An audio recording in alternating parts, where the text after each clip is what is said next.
Honorable Speaker, in our journey for leadership, we were told that sometimes it is good for you to concede that there are things that are complex, even for you as a leader, and you need to take time to listen to experts and people who have experiences in those fields so that they can guide you.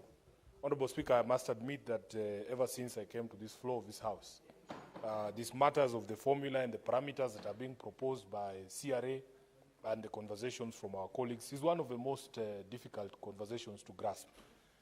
Speaker, no wonder if you look at Article 215, Sub-Article 4, on what qualifies you to be a member of the Commission on Revenue Allocation, which is the commission that makes these recommendations. It says that to be qualified to be a member of the commission under this section, a person shall have extensive professional experience in financial and economic matters. Honorable Speaker, I remember the very first time the CRA put out a proposal in terms of the revenue sharing formula. I took time to seek out some friends of mine who are commissioners on the CRA. And Honorable Speaker, first of all, the picture that they painted for our country was quite grim for me. That, Honorable Speaker, we rely on data and statistics that are kept in the ministries and departments and agencies, but that data is so corrupt and corrupted and skewed that it is almost totally unreliable. If you start there, Honorable Speaker, and knowing, for instance, that this formula that is being proposed by the committee attaches extreme significance to certain data sets, the first one being population. Now, Honorable Speaker, you and me know that immediately you raise the question of the census of 2019, there are people who will tell you that that census itself is flawed. In fact, there is already a court decision, Senator Mungatana can correct me if I'm wrong, on the legality of the figures that were put out by government following the census of 2019. So if you attach 45%, Honorable Speaker, weight to that data set, there's already problems. But we are willing to be guided. And the most heartbreaking thing, Honorable Speaker, is that there are professionals who sit in these ministries. There are professionals who sit in our government agencies who will massage numbers for data, for health, for agriculture, for all sorts of things to skew allocation of national resources towards their regions and even their communities. It is something that professional bodies in this country must look into. So, Honorable Speaker, we have a problem with the 2019 census. We have a problem with the poverty index. How are we supposed to navigate this entire process?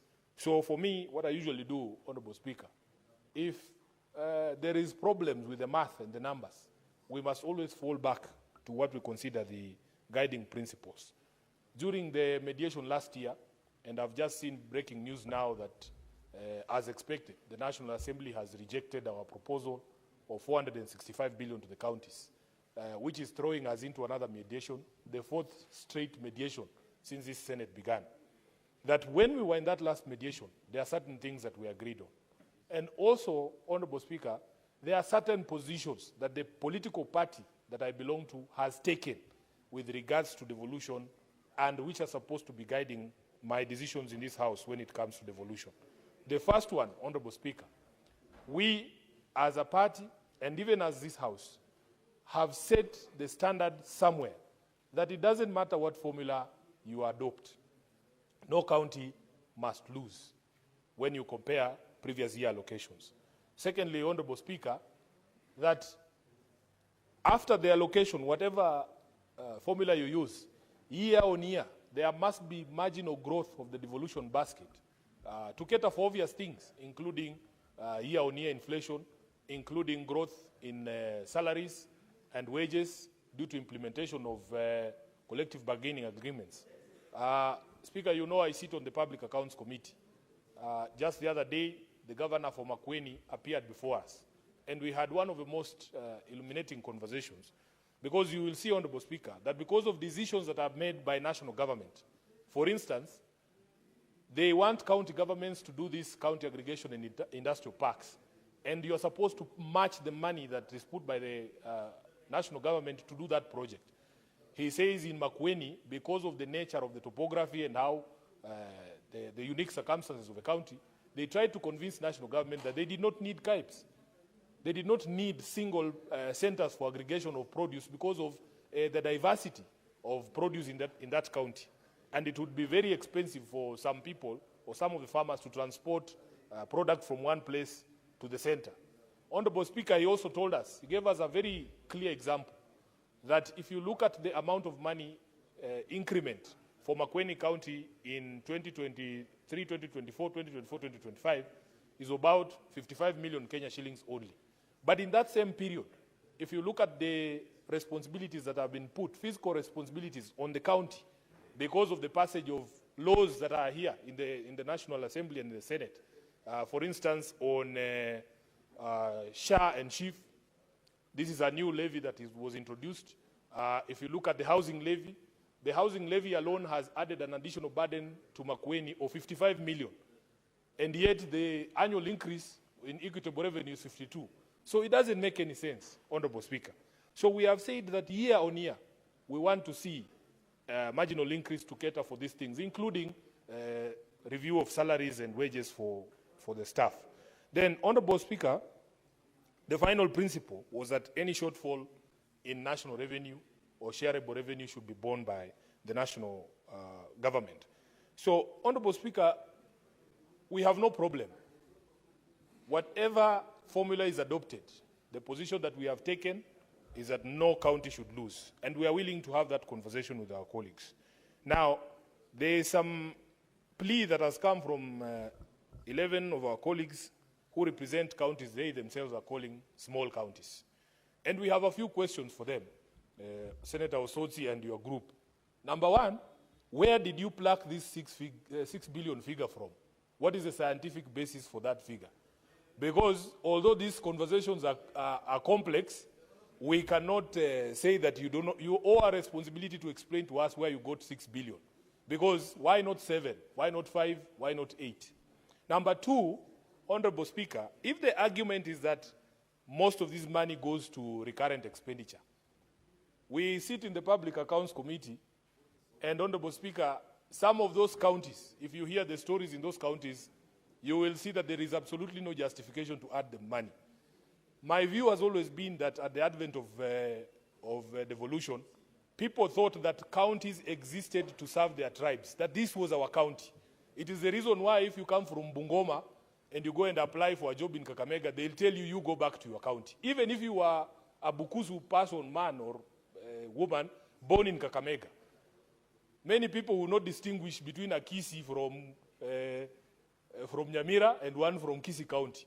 But they themselves at the local level know this one is from Nyamira and this one is from Kisi. And you cannot apply for jobs there because they'll tell you, your share is there, you go and get yours there. That is the true situation.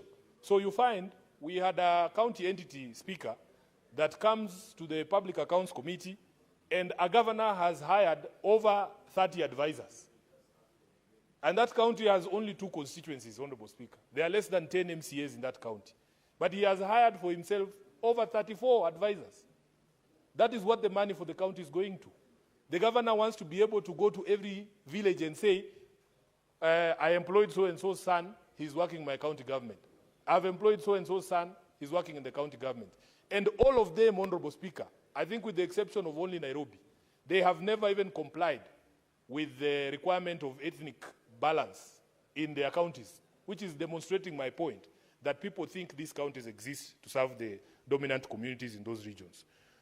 The last question I want our colleagues from these counties to answer, Senator Osotsi and group, is that if we are indeed amenable, if we are amenable to meeting your request, so that we avoid those instances, the examples we've given, where every single resource that goes to the county is still going to end up in personnel emoluments and governors adding themselves more advisors, can they agree, Honorable Speaker, that whatever amount is added in terms of what you have called, I don't know which was the term he used, affirmative, that we ring-fence that amount of money, whatever it is, for the development that you are claiming is going towards? Because we don't want a situation where You get that affirmative action fund, whatever it is you want to call it, and then it all goes to hiring more people on the ground. So, Honorable Speaker, for us, we were elected to represent our individual counties. The people of Nairobi expect that I will put up a fight for them to be able to get the highest possible allocation that we can get. But, Speaker, for me, I am very clear in my mind, even when we were doing the MOU with our counterparts from UDA, that because devolution is something that we hold dear as ODM, we have drawn a certain line in the sand. I am happy that the Senate improved on the proposal from us under that MOU for 450 billion. We have passed as a House 465. Honorable Speaker, I don't know why people get upset when I speak about that MOU. I honestly do not understand, because it is a reminder of the things that we have committed ourselves to. And every single day, we have opportunity to remind each other that this is what we agreed upon. Because we look at things happening in this country. In the morning, I was telling the majority leader how I was very proud to hear him say on national TV that some things that are happening don't make sense, even to him. You know, when it came to the arrest of this young, coder on Twitter for creating a website that we could harness feedback on the finance bill. Honorable Speaker, those things don't make sense to me. Why would you arrest such a person? For what? So even on the question of devolution, we have a responsibility to remind each other that these are the things that we have agreed upon. And when I say I'm keeping score or I have the marking scheme, that is the job of the SG of the party. That is the responsibility I've been given, Honorable Speaker. So for this one, so that we cut down all this noise and we are able to meet everybody's need, let us make sure that we get 450 billion Kenya shillings for devolution. And I want to insist that the national government, 465, but minimum 450 that we agreed in the MOU. Just to remind my brother, the treasurer, the National Treasury, the CS, that this is what we agreed to, and we have an expectation from you that you will deliver for the family of devolution. I thank you, Honorable Speaker. I support.